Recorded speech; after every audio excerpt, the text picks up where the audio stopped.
de agradecimento pelo convite para poder partilhar algumas reflexões sobre um assunto que é muito importante para nós todos, que faz parte da história do Brasil. Eu fiquei complexado com o que escutar aqui a linguagem poética, que se tivesse esse dom de traduzir meu pensamento em poética, eu acho que poderia me considerar até como intelectual. Essa é uma linguagem muito forte.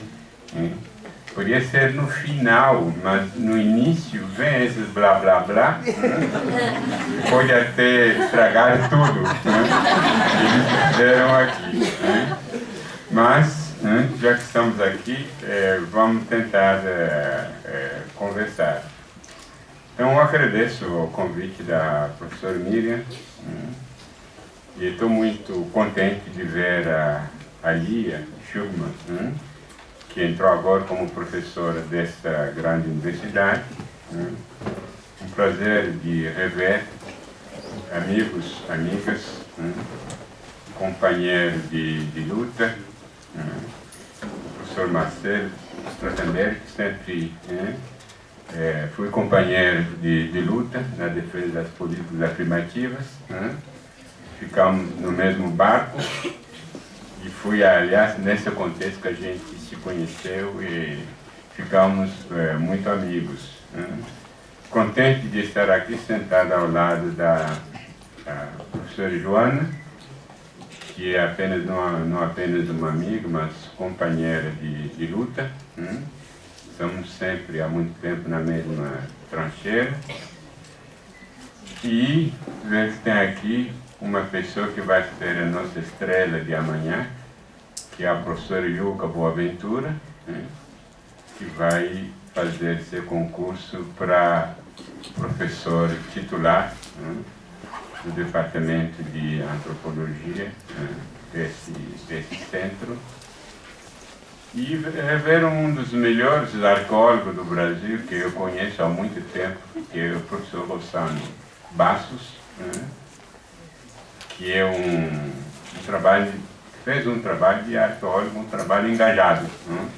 Não era um arqueólogo contemplador, não, mas era um arqueólogo que lutou, realmente colocando seus conhecimentos ao serviço da sociedade, da preservação do patrimônio histórico-cultural, do patrimônio histórico-cultural do negro, dos descendentes africanos no Brasil. E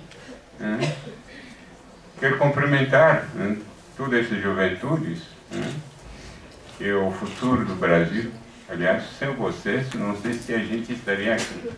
A nossa razão maior de estar aqui, acho que são vocês. Sem vocês, a universidade talvez não teria sentido de existir. E dizer, olha, esse assunto não é uma novidade. Eu não sou especialista da escravidão, não sou historiador, sou apenas um antropólogo metido na questão das relações raciais, da situação da população negra nesta sociedade. Mas aceitei um convite, porque achei que era uma porta aberta. Mesmo não sendo historiador, eu poderia dizer algumas palavras, claro, consciente de meus limites intelectuais. Dizer que é um assunto que não é novo, mas ainda é um tema de reflexão atual, para a gente produzir novas narrativas sobre a situação do negro na sociedade brasileira hoje, no século XXI. Estava dizendo que o convite me veio através da professora Miriam, mas implicando a participação da Lia. Lia, que, como ele mesmo disse, foi minha estudante na Universidade de São Paulo, na minha disciplina de pós-graduação, Teoria sobre o Racismo, e tive a oportunidade de participar da banca dela e de feito do doutorado no Instituto de Psicologia sobre no Instituto de Psicologia da Universidade de São Paulo. Mas há uma questão que se coloca até agora na sociedade brasileira, que veio com muita força a querer saber quem era negro, quem é negro na sociedade brasileira para ser beneficiado pelas políticas afirmativas numa sociedade mestiça. Mas a questão de saber quem é branco no Brasil, quem é branco no Brasil, que não podia ser beneficiado pelas cotas, nunca foi colocado. E ali entre nessa questão, através do conceito da branquitude, para tocar um assunto que nunca foi tocado, claro, antes dele veio a Maria Aparecida Bento, que defendeu sua tese sobre a mesma questão no Instituto de Psicologia da USP, tese que examinei também, e ali vem acrescentar, enriquecer essa temática, para saber quem é branco no Brasil, através do conceito da branquitude, mostrando que há uma identidade branca vivida em silêncio, através da consciência da branquitude, e das vantagens que essa branquitude oferece. Para mostrar que a gente não pode só falar da negritude, tem também uma outra identidade da qual não se fala que existe. Então, ele entra com essa questão, em outros termos, para saber quem é branca no Brasil, em vez simplesmente de falar, questionar quem é negro no Brasil. Então, ela produziu uma nova narrativa que ajuda para a gente ter outros elementos de análise da questão do negro na sociedade brasileira. Não é tema dessa mesa, mas é para dizer que é um tema que ajudou para produzir outras narrativas que, apesar de tudo que já foi dito sobre a abolição da escravatura no Brasil, a gente tem que continuar a produzir novas narrativas, novas reflexões, porque é um assunto muito complexo, e somos todos como intelectuais, através de nossas formações, temos limites, e que devem ter superado através de uma abordagem interdisciplinar, e nesse sentido que eu fico muito contente de saber que a Lia entrou nessa universidade e ele tem muita coisa para contribuir. E outro termo, o que quer dizer? A questão do negro no Brasil não é questão do negro, não é um problema do negro. O negro não criou nenhum problema na sociedade brasileira. É o Brasil que criou o problema para o negro. No entanto, é um problema que todos os brasileiros conscientes devem enfrentar e lutar para transformar a sociedade. Não é para dizer, eu não sou negro, como eu escuto alguns dizer, mas eu não fui escravista. Então não tem nada a ver com isso, é um problema da sociedade e todos temos responsabilidade para lutar contra isso, para transformar a sociedade. Há um exemplo que eu costumo dizer, que antes da Lei 10.639, a Lei das Cotas, já havia cerca de 100 universidades estaduais, federais, que estavam trabalhando com as políticas de ação afirmativas. E essas universidades, em sua maioria, eram dirigidas por compatriotas brancos e brancas. Não era dirigido por negro. Nesse sentido, esses compatriotas brancos entenderam que não se tratava do problema do negro certo problema de sua sociedade que devia contribuir para transformar essa sociedade. O melhor exemplo para a pessoa que acha uma questão do negro, uma questão do negro, uma questão da sociedade brasileira, de todos os brancos, os negros, negras, que têm consciência, que sabe que nós tivemos uma herança envenenada, no fim da escravidão, que somos nós que devemos lidar com isso para transformar a sociedade, e não dizer que nós não somos negros, ou como alguns dizem, nós não somos negros, nós somos mulheres, outros dizem que nós não somos homossexuais, são questões nossas da sociedade. É por isso que eu critico também a palavra cotas raciais em oposição às cotas sociais. Porque todos os problemas da sociedade são problemas sociais. E as cotas ditas raciais são cotas sociais.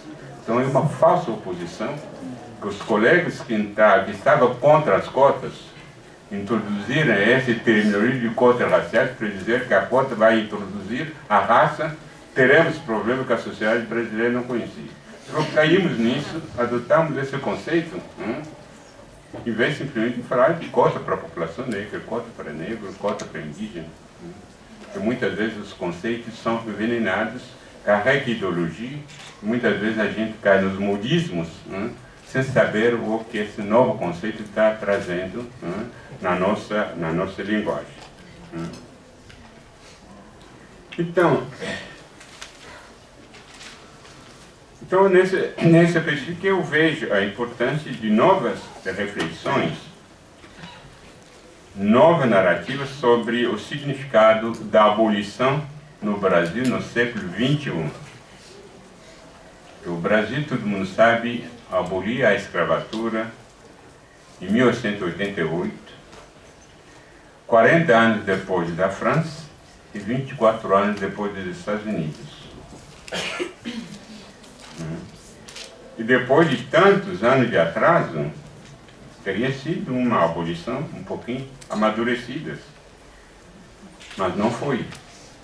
Porque não houve uma ruptura pela incapacidade de eliminar as profundas desigualdades econômicas e sociais produzidas durante o sistema escravista.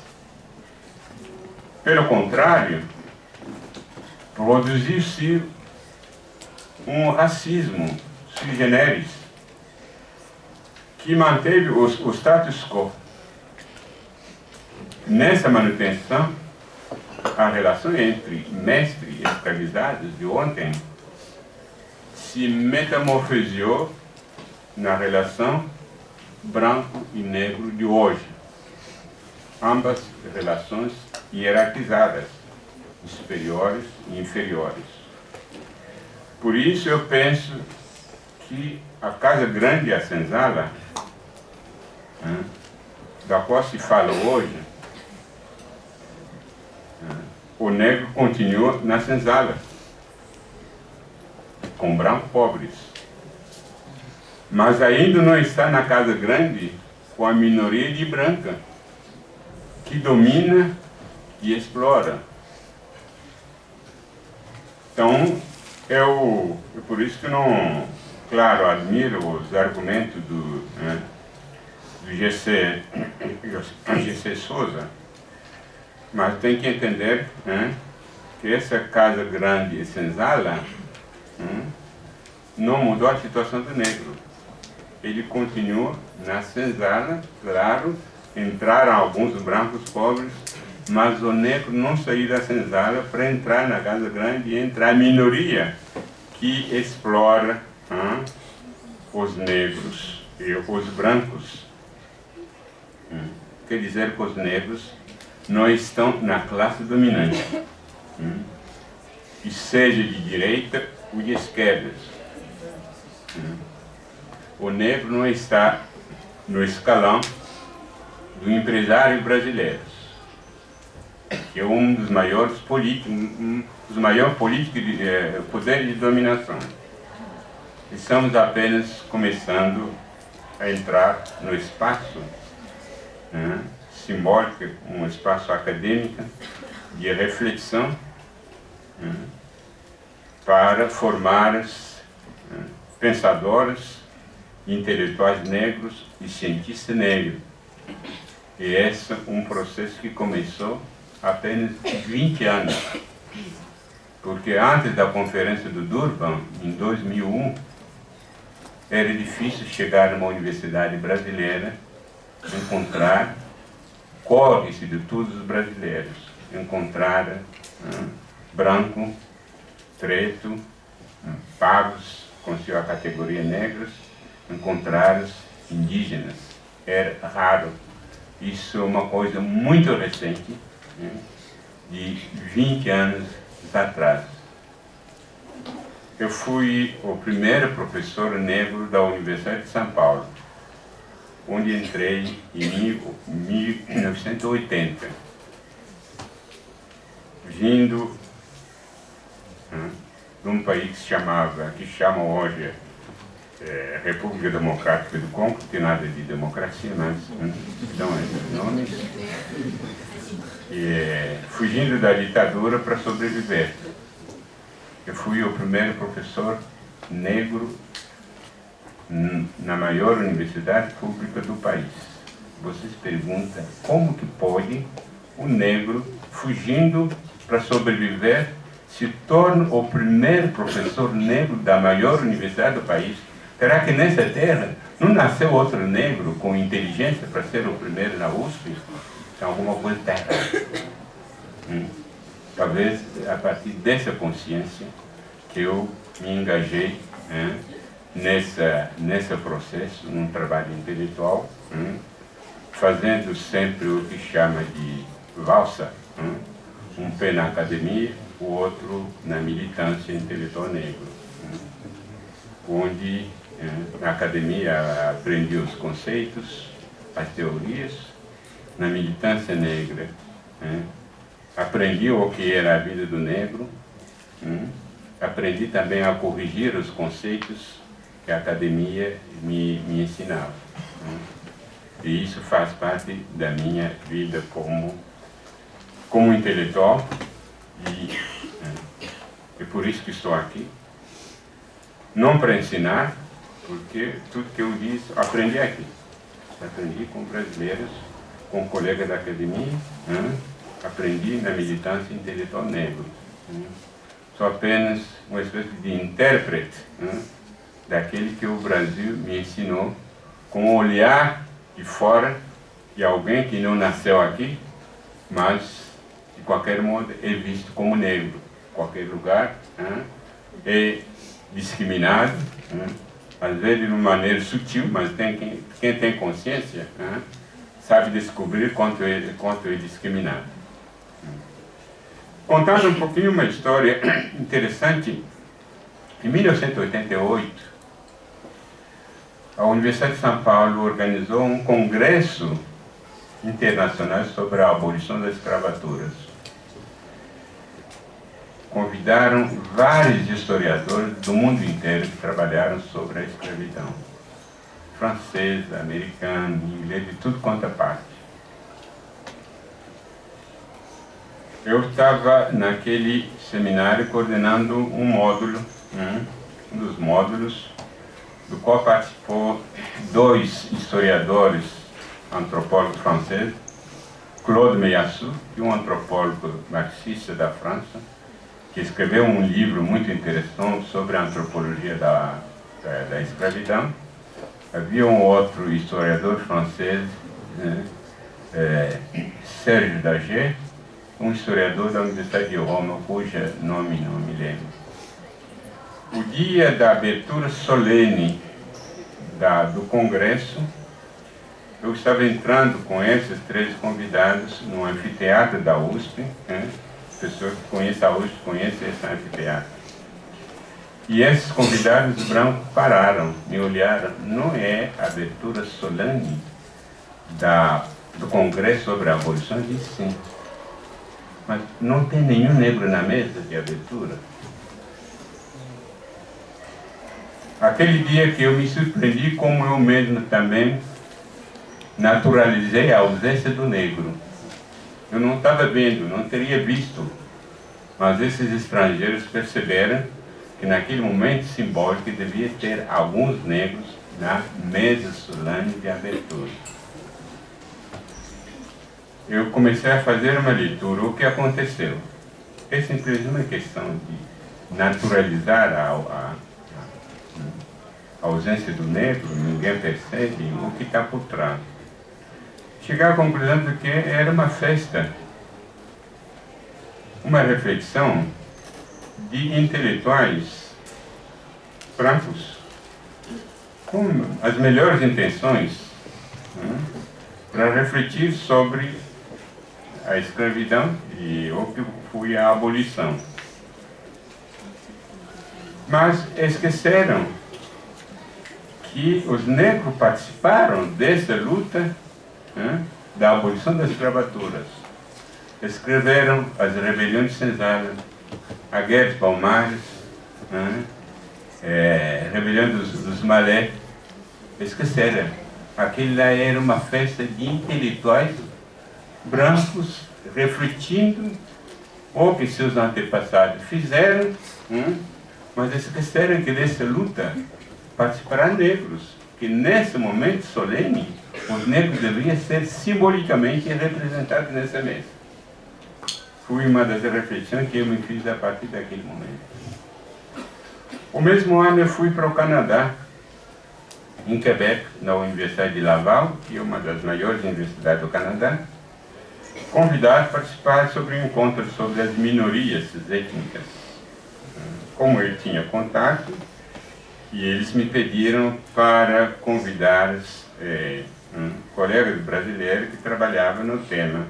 Aí convidei o professor João Batista Borges Pereira, que era meu orientador, que trabalhava sobre o tema, convidei Teófilo Queiroz, que é sobre mulata e preconceito de cor na literatura brasileira, Lux Vidal, que trabalhava com os povos indígenas, Renate Wittler, que trabalhava também com os povos indígenas. E tentei convidar o Ruth Cardoso, primeira dama, porque ele escreveu um livro sobre os japoneses em São Paulo. Mas ele me disse que não podia ficar muito tempo que ele escrevesse sobre o assunto, está superado, não aceitei meu convite. Fomos para o Canadá, um ano depois da abolição, concreto da USP, em 1989. Fizemos um seminário na Universidade de Montreal, um debate, mas o seminário mesmo é na Universidade Laval, em Quebec. Me surpreendeu que na cerimônia solene da abertura de congresso, os canadenses convidaram todos os representantes de suas minorias.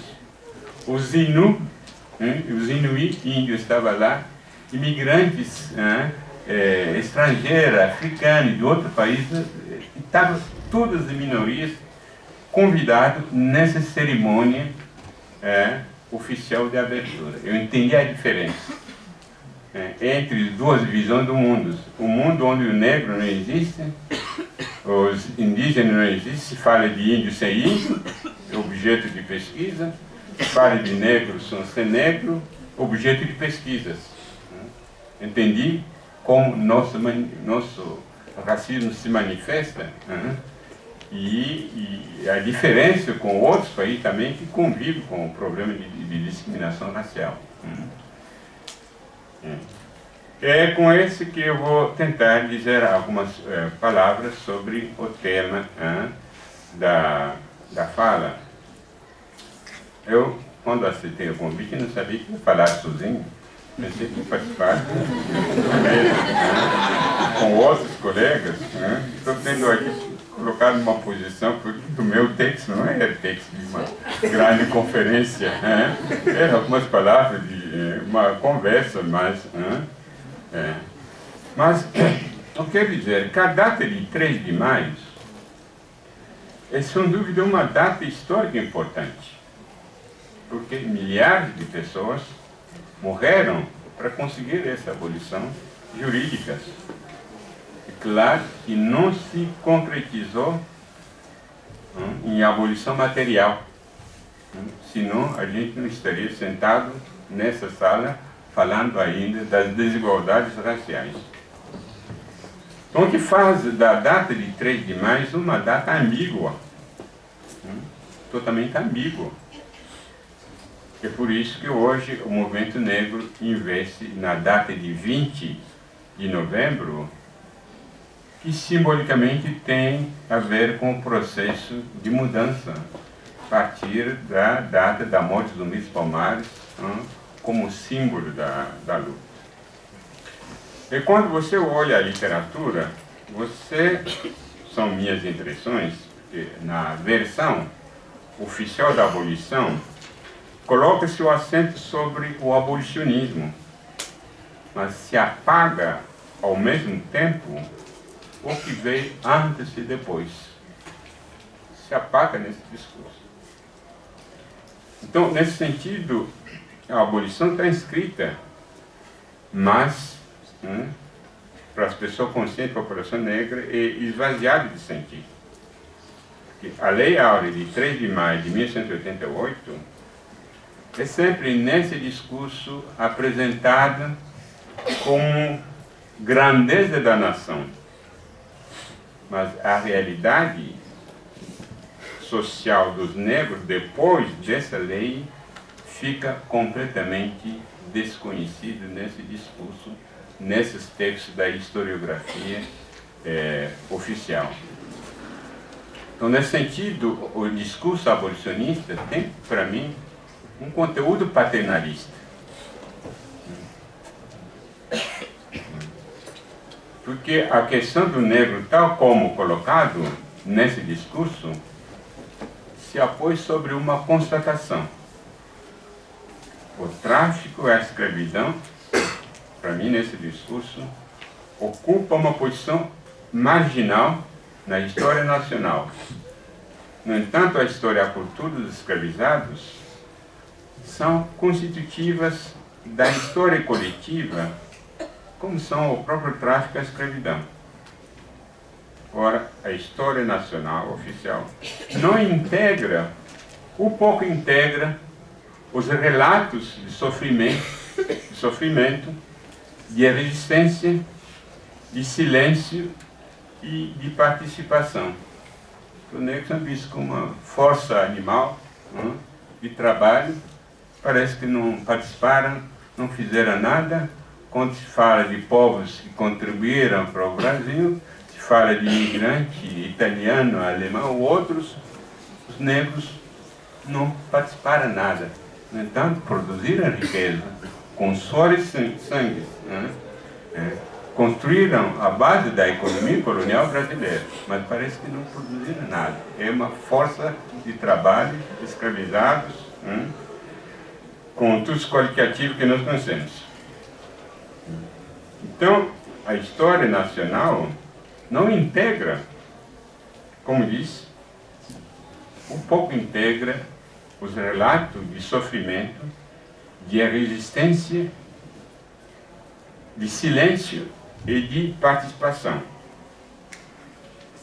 Nesse discurso, a abolição da escravatura é apresentada como um evento do qual a República pode legitimamente se orgulhar. E a celebração da data, até hoje, tenta fazer esquecer a longa história do tráfico e da escravidão, para insistir apenas sobre a ação de certos abolicionistas e marginalizar a resistência dos escravizados. A mim me parece que a celebração acompanha-se de uma oposição sempre atualizada de duas memórias. A memória da escravidão, negativamente associada aos escravistas, e a memória da abolição, positivamente associada à nação brasileira.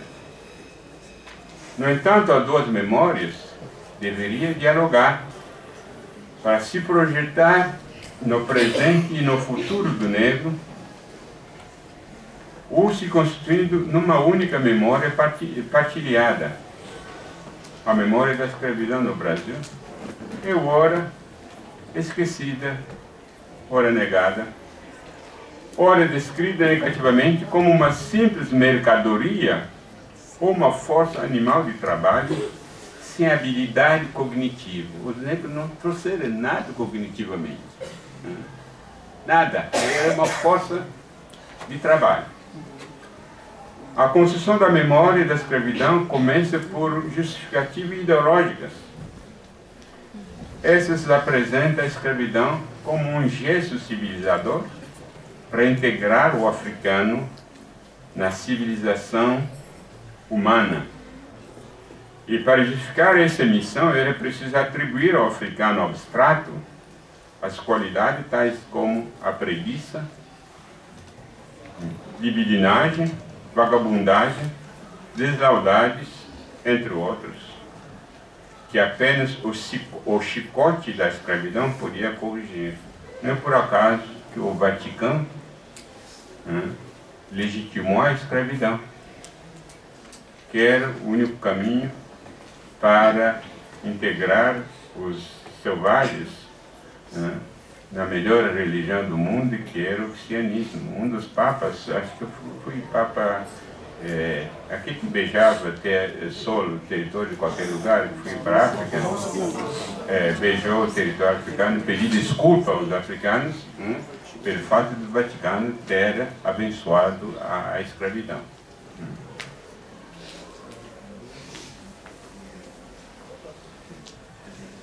Esse retrato depreciativo forjado contra os escravizados foi por força da pressão psicológica introjetada pelos sujeitos escravizados, que acabaram por aceitá-los como fazendo parte de sua natureza humana negra. Fomos alienados, até aceitamos a nossa inferioridade, porque isso veio com tanta força através da educação, da história ocidental, que acabamos.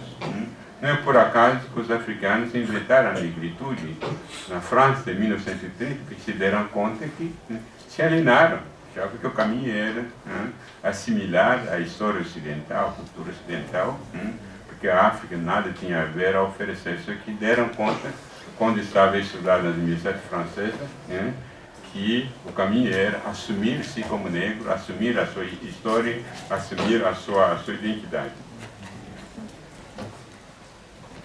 No entanto, essa construção memorial da escravidão teria sido feita positivamente, incluindo numerosos aportes dos escravizados na economia brasileira colonial, no povoamento do país e nos diferentes domínios da cultura. Houve aportes, contribuições, participação.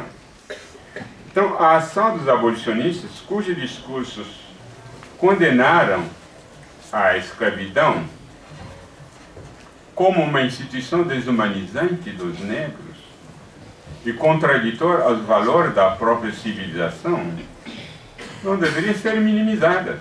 Pessoas contribuíram, os escravistas, apesar da mistura entre sentimentos humanistas e cálculos político-econômicos contidos nesse discurso. Não é um discurso de pureza da humanidade, não tem cálculo político e econômico que fazia parte desse discurso, mas de qualquer modo contribuíram. No entanto, as elogias apologistas reservadas aos abolicionistas humanistas não devem fazer esquecer o papel histórico desempenhados pelos escravizados no combate contra a escravidão, como ilustrada pelas revoltas, fugas organizadas e formação dos quilombos como alternativa de uma nova sociedade. Temos trabalho sobre isso, trabalho do Décio Freta, Guedes Pomares, trabalho do Clóvis Moura, Rebeliões da Senzala, trabalho de João José Rey, sobre a revolta dos Malé, que mostra realmente o que houve, a contribuição dos escravizados na luta contra a escravidão. Então, os assuntos controversos como a violência, o trabalho forçado e a pobreza foram evitados na literatura da historiografia oficial. Quando o discurso sobre a construção da identidade nacional se desencadeia claramente depois da independência do país, colocou-se a questão de conhecer o passado para compreender o presente e projetar o futuro. Ora, nessa construção do passado, a memória dos descendentes de africanos foi apagada ou representada negativamente até o fim do século XIX. Quando se começa, a partir do século XX, a construir essa memória identitária, seus contornos são definidos pela ideologia de mestiçagem e de democracia racial num país sem conflitos raciais. Mas apesar da mestiçagem, o pilar da nação é baseado somente sobre os elementos da cultura europeia. Tá? O livro didático, toda nossa formação, não se vê essa apologia da mestiçagem. Nesse sentido, que as leis 10.639, /03, a lei 11.645/08, se configura como uma correção do esquecimento da memória positiva da escravidão na história do Brasil e dos povos indígenas. As questões colocadas depois da independência do Brasil em 1189, tais como quem somos, o que nos identifica como brasileiro, exigiam uma volta ao passado, que era preciso inventar e reinventar. As primeiras invenções encontraram raízes nos relatos dos viajantes, missionários e cronistas, entre os quais o naturalista e botânico alemão, Karl von Magius. Ele pensava que a chave da compreensão da história brasileira se encontrava no cruzamento das três raças formadoras da nacionalidade brasileira: a branca, a indígena e a negra. Pelo menos ele, um viajante, pensou nisso, não seria que não podia incluir essas outras raízes no processo de construção da identidade nacional. Mas o poder imperial, preocupado em criar e consolidar o projeto da nacionalidade exigido pelo Estado, criou em 1138 o Instituto Histórico e Geográfico Brasileiro, visando a construção das bases simbólicas da memória e identidade nacional. Os intelectuais em torno desses institutos, fortemente influenciados pelos ideais positivistas de Auguste Comte, se colocaram em marcha para formular as leis particulares que guiariam o desenvolvimento de uma civilização nascida entre trópicos e que adaptaria o determinante físico às características culturais das raças constitutivas do povo brasileiro. Em quase todos os escritos desses intelectuais, o problema étnico maior do Brasil era a mestiçagem, que ele considerava como um problema moral e patológico a ser resolvido para o bem da nação. Influenciado pela raciologia ou ciência das raças, desenvolvidas na Europa a partir da segunda metade do século XVIII, que considerava a mestiçagem como uma degenerescência e os negros indígenas como raças inferiores, ele não via como construir um projeto de civilização compatível com as aspirações nacionais, contando com sangues inferiores de negros indígenas e mestiços degenerados. Daí a necessidade desses intelectuais em praticar o esquecimento voluntário, recusando de incluir a memória da escravidão na memória oficial em reinvenção. Mas essa abordagem do Instituto Histórico e Geográfico Brasileiro vai ser ultrapassada a partir de 1930, ao integrar a memória do africano e da escravidão na leitura do Brasil. Todos começaram a reconhecer que não se podia mais continuar a rechaçar da memória e da história nacional um certo reconhecimento, pelo menos cultural, da africanidade no país. A mensagem, até então incomodante, começou a ser considerada, ora, como um mal necessário para o embranquecimento do Brasil, ora, como prova da democracia racial brasileira. O aparecimento em cena de Gilberto Freire influenciar fortemente a imagem de um Brasil construído sobre relações harmoniosas entre brancos e outras raças, até então consideradas como inferiores, sendo a mestiçagem essa prova eloquente da harmonia entre as raças. Olha, vocês veem que é um assunto muito complexo. A gente tem que ter consciência de que todos nossos pesquisadoras, devemos ter consciência de nossos limites e nossas dúvidas sobre a compreensão das questões da sociedade. São questões muito, muito complexas. Nesse sentido que o nosso discurso são, até um certo ponto, sempre provisório e sujeito à crítica e autocrítica. É por isso que precisamos produzir novas narrativas, não achar que esse assunto já foi superado.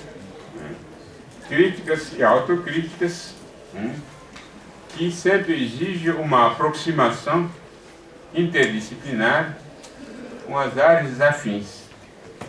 O historiador da questão do negro no Brasil não escapa a essa regra. Da mesma maneira que nós aqui, sociólogo, antropólogo, cientista político, educador, entre outros, até pessoa da área como a arqueologia, física, até estou pensando no problema na presença do professor Marcelo. A gente tem que saber que a gente tem que trabalhar nessa área da interdisciplinaridade. Um assunto muito complexo, não há uma única reflexão que pode esgotar esse problema. E saber que o nosso discurso, o que estou dizendo hoje, talvez amanhã já está superado. Que tem que a sociedade evolui, nosso pensamento também tem a acompanhar essa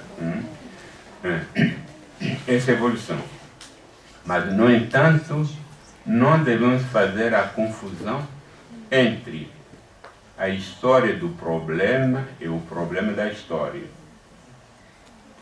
São duas coisas diferentes. A escravidão foi um problema para a humanidade. Um problema que tem uma história. Não há como fugir dele. Não há como dizer que alguns reinos africanos colaboraram com o tráfico. Isso é um dado da história. Mas nem por isso que nós vamos dizer que o tráfico não foi um problema porque os africanos participaram. Não, uma instituição a ser condenada, pouco importa a sua origem. Mas o problema da história é o quê? Essa herança que a escravidão deixou, as desigualdades raciais, isso aqui é um problema da história.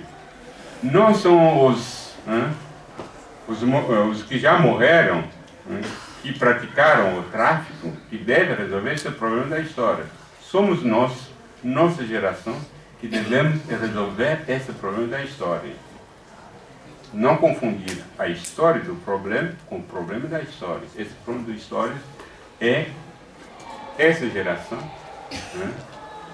e futuras gerações que devem lutar para resolver isso.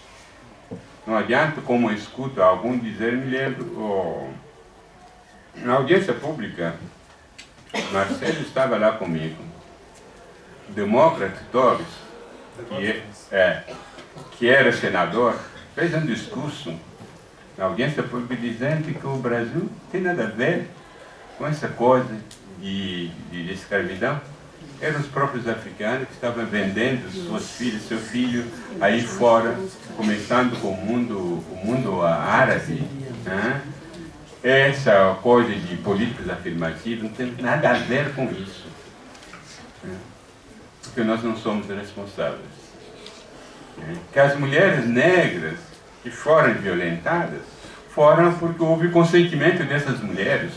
Então não houve violência contra a mulher negra. Um senador nacional, perante o mundo, televisado, fez esse discurso e não houve nada.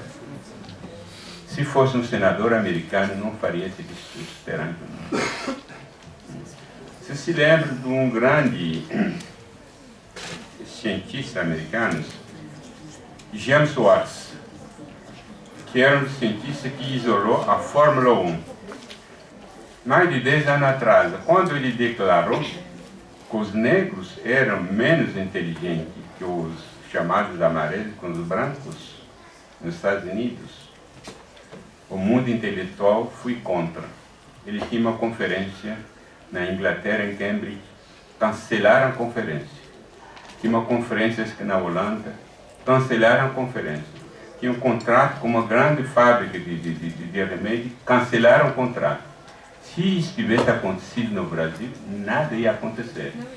Que aquele coordenador do curso de medicina na UFBA, que diz que os negros eram menos inteligentes, prova que ele toca um instrumento que tem uma corda que é o berimbau, nada fizeram contra ele. Então isso é uma grande diferença com nossa consciência racial.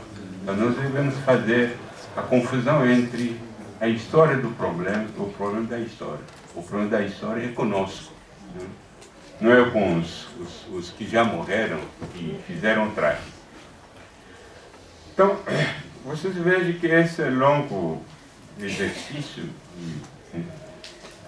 de blá blá blá, o qual o objetivo é simplesmente para mostrar que a história de um povo é o ponto de partida do processo de construção de sua identidade, além de outras, constitutiva como a cultura, os comportamentos coletivos, a geografia dos corpos, a língua, a territorialidade.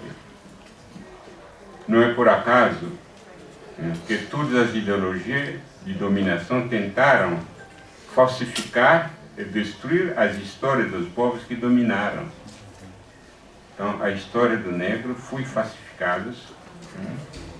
foi silenciada, não foi contada como deveria ser contada. É por isso que nós precisamos hoje de outras narrativas.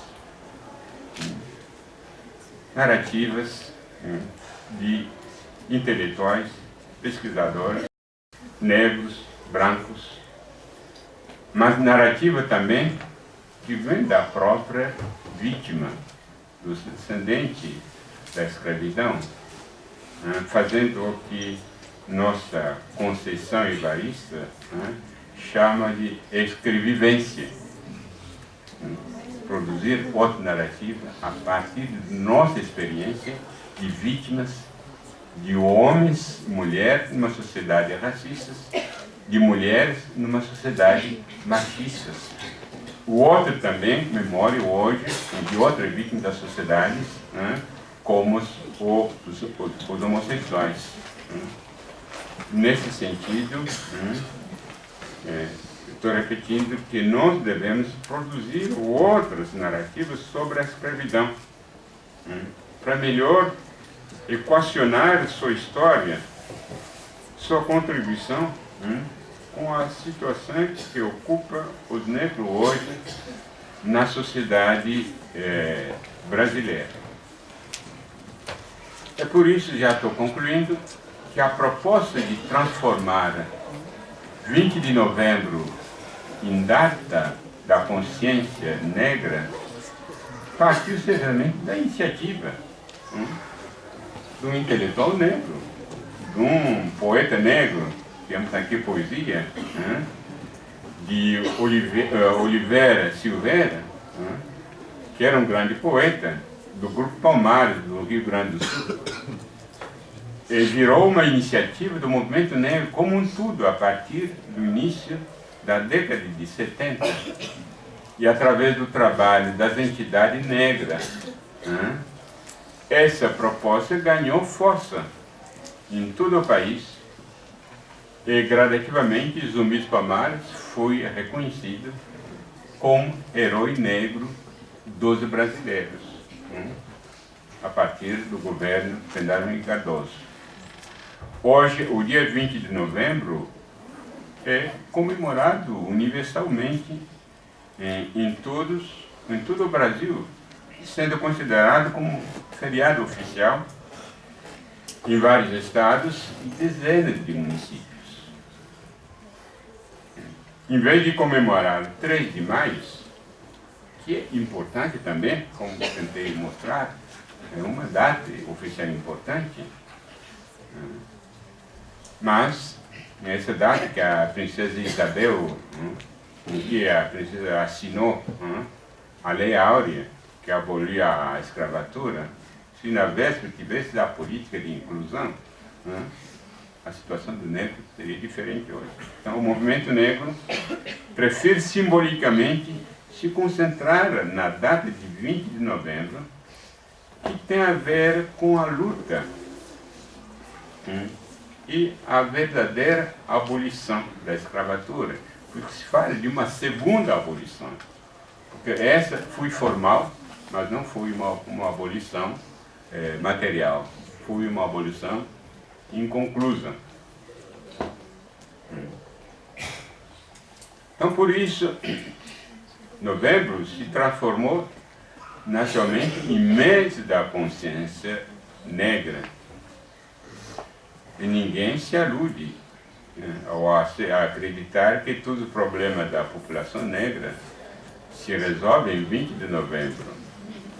Mas trata-se simplesmente de um mês que tem um profundo sentido simbólico e político no processo de sensibilização e conscientização sobre as práticas racistas e suas consequentes desigualdade que dificulta o problema, o pleno inclusão do segmento negro na sociedade brasileira.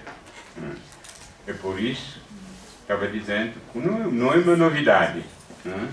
Eu não sou historiador, nem uma pessoa talvez qualificada para estar nessa mesa, tem pessoa talvez mais qualificada.